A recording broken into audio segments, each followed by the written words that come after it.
What's up everyone, my name is Alex, I'm a Russian native speaker and also a Russian teacher, and today I'm gonna tell you about 5 stereotypes about Russia which are true, at least partially.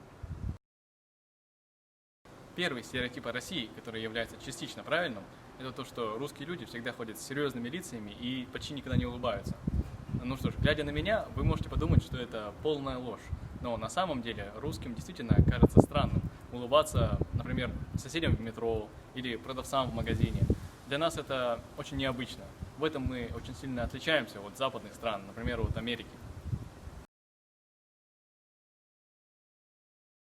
Кроме того, когда русские люди все же хотят улыбнуться, они делают это вот так, а не вот так. То есть почему-то русские люди не умеют улыбаться с зубами. Кроме того, многие считают, что русских в принципе можно посчитать грубыми и жесткими. Но на самом деле их очень можно смешно сравнить с ананасом. Они жесткие и твердые снаружи, но очень сладкие и вкусные внутри. Медведи. Ну, в основном это, конечно, тоже стереотип и не очень верный, но иногда в России медведи действительно выходят в город. В моем родном северном городе местные власти даже составили инструкцию, что делать, если ты встретил медведя. А также в том же городе иногда можно было увидеть сцену, как настоящий живой медведь ездил по городу на мотоцикле. Так что некоторые русские действительно держат медведей как домашних животных.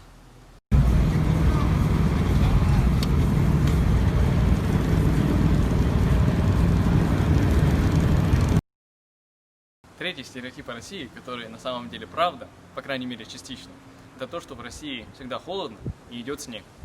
Тут стоит сказать, что Россия это очень большая страна, и в разных ее частях климат может разительно отличаться. Опять-таки в моем родном городе Сыктывкаре, на севере России, действительно почти всегда холодно. У нас полгода идет дождь и полгода идет снег, который выпадает в октябре и может растаять только в апреле-мае. А минус 30 зимой – это абсолютная норма. А вот на юге России, например, в городе Саратов, где я живу сейчас, климат очень сильно отличается. С мая по октябрь стоит очень жаркая погода, ну практически лето, а зимы очень мягкие. А вот столица России, Москва, находится примерно посередине, и поэтому погода там приятная весь год. Четвертый, частично верный стереотип о русских людях – это то, что мы постоянно пьем водку. Что ж, трудно спорить с тем, что русская водка самая лучшая в мире. Но любовь к водке разделяют не все русские люди, хотя многие ее действительно обожают, из-за чего Россия находится на 6-м месте в списке самых пьющих стран мира. Конечно, все знают, что Советский Союз распался уже 30 лет назад, но многие иностранцы до сих пор считают, что русские являются коммунистами. Soviet Union will be pleased to offer amnesty to your wayward vassal. The Soviet Union?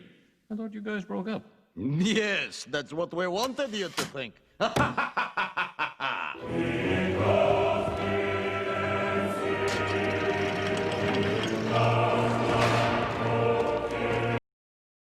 И это является частично верным.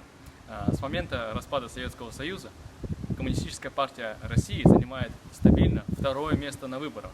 Ее поддерживает примерно 20% населения.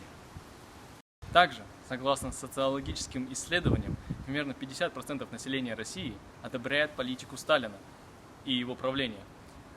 На день рождения Ленина тысячи людей собираются на парады, носят цветы на его памятники, которых только в Москве более 50. Конечно, я не хочу сказать, что Россия – это огромный кусок снега, где по улицам ходят неулыбчивые люди и пьют водку вместе с медведями. Конечно, нет, но некоторые стереотипы частично отражают реальность. That's pretty much it about the stereotypes about Russia which are sometimes true. I thank you for watching. If you like the video, please subscribe, click on the like button and write what you think in the comments below. Bye bye.